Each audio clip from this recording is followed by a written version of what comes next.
All right, music fans, welcome. Harmless Dave here, talking real music in real time for a few real people out there, just like you and just like me. So, Wolfgang Van Halen is out there saying, don't hold your breath, all right, when it comes to anything that could be released from the Van Halen vault. You know, he gets these questions all the time because people are still wondering, hey, we haven't had a tribute to Ed. He passes away. There's got to be some stuff inside those archives. They call it Dad's musical vault here, or he does. He goes, as far as that, Alex is certainly the decision maker in that process, referring to Van Halen drummer Alex Van Halen. So you've got everyone throwing Alex under the bus. Sammy Hagar says nothing's happening because Alex won't talk to him. Wolfie, who answers these questions and is probably somewhat annoyed by the questions because it's not really about what he's doing and the new stuff he's got coming out and his band and all of that stuff. So they are always asking him about, old school Van Halen stuff. And he says here, I'm just kind of there to help him decide and help what he wants to go through, as sort of being the person in place of my father in his absence. Now, my guess is they're not going through any of this.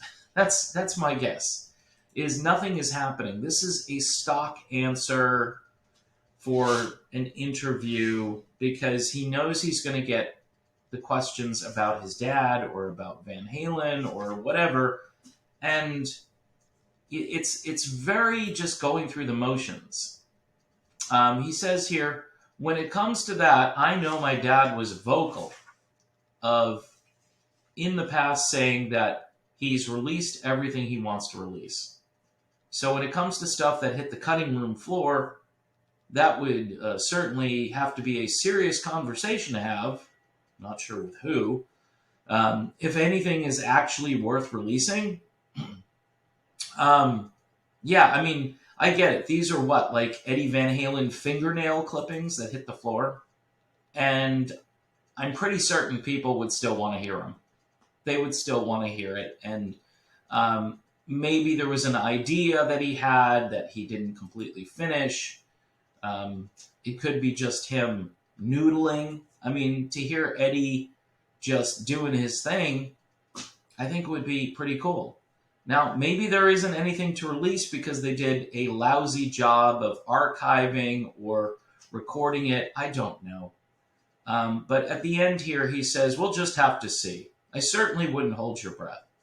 So to say something like that at the end is kind of like, can you just leave me alone? Can we just stop talking about Van Halen for 30 seconds? And I've got music coming up. And his music is good. It's not similar to traditional Van Halen. He wanted to do his own thing. He's doing his own thing.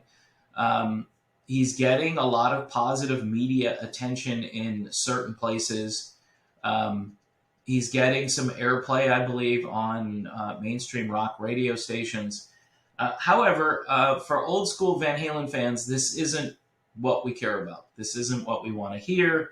And I guess if he would just do something to honor his dad and get these guys back together again, everybody keeps passing the buck to Alex. So I guess everybody just needs to not like Alex and be mad. But, he can show up and play his dad's stuff at a tribute to Taylor Hawkins. But he can't organize his own tribute to his dad. Why couldn't he do that? One phone call to Irving Azoff. You don't need Alex. Alex doesn't have to be there. If he's still grieving or just doesn't want to be a part of anything, then just gather the people who want to do it and just bring some closure to this. But again, Sammy Hagar said a couple of weeks ago that there will be no Van Halen reunion because, he just doesn't talk to Alex and Alex isn't returning his phone calls. So why can't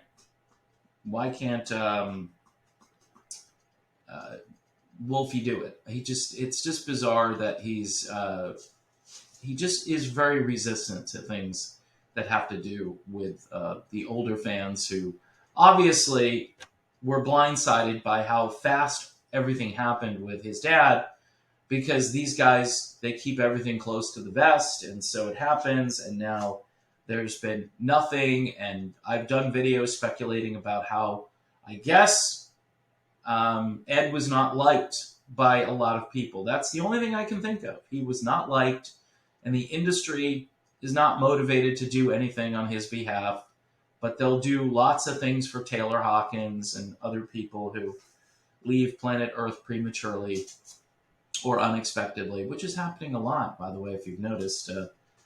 We had Sinead O'Connor yesterday, and I'll be doing a video about some of the media coverage of that coming up, so stay tuned for that. I didn't do the music at the beginning, so here is Chris Rosender. This is called The Monster Inside. This is just a really great melodic rock album that, of course, isn't going to get any attention here in the United States. I would say if you like Toto and Foreigner, and maybe solo Don Henley, I'll put that in there. I don't know why, but maybe some Don Henley solo stuff from the 80s. You might enjoy Chris Rosender, The Monster Inside. Also, people, if you could check out Modern Retro Radio, modernretrofm.com, I'd really appreciate that. And yesterday was kind of a weird day as people were only focused on Sinead O'Connor. I did some other videos, and I'm getting really poor traction on certain topics. So for those of you who want to support the channel, please look at YouTube memberships. Also check out Patreon. Subscribe to the channel, watch the videos, like the videos. This is just a viewership apocalypse at this point, and I'm doing everything I can. I've got thumbnails. Have you noticed the thumbnails? Some people don't like them, but I'm doing them reluctantly because they say that's a good way to increase viewership. So we'll see how that goes. So far, it's not really doing anything. So thanks for watching this video. And if you're looking for Van Halen music that wasn't released, I think you'll have to pay more attention to Sammy than Wolfie or Alex. That's the truth. So